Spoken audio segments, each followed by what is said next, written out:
Genesis chapter 8. But God remembered Noah and all the wild animals and livestock with him in the boat.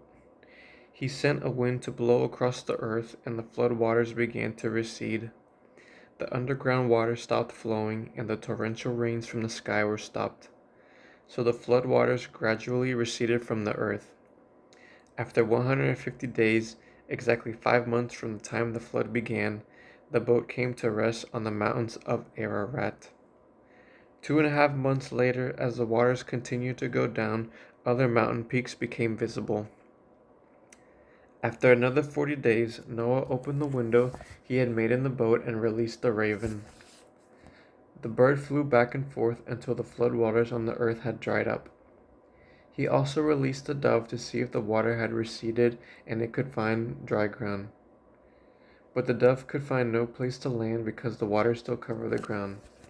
So it returned to the boat, and Noah held out his hand and drew the dove back inside. After waiting another 7 days, Noah released the dove again.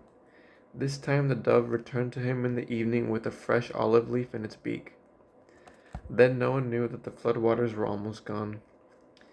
He waited another 7 days and then released the dove again. This time it did not come back. Noah was now 601 years old. On the first day of the new year, 10.5 months after the flood began, the flood waters had almost dried up from the earth.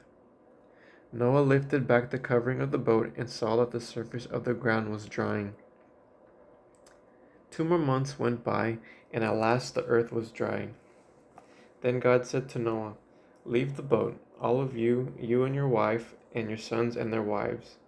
Release all the animals, the birds, the livestock, and the small animals that scurry along the ground, so they can be fruitful and multiply throughout the earth." So Noah, his wife, and his sons and their wives left the boat. And all of the large and small animals and birds came out of the boat pair by pair. Then Noah built an altar to the Lord, and there he sacrificed as burnt offerings the animals and birds that had been approved for that purpose.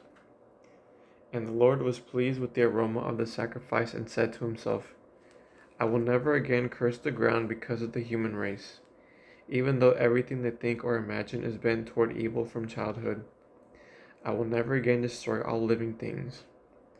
As long as the earth remains, there will be planting and harvest, cold and heat, summer and winter, day and night."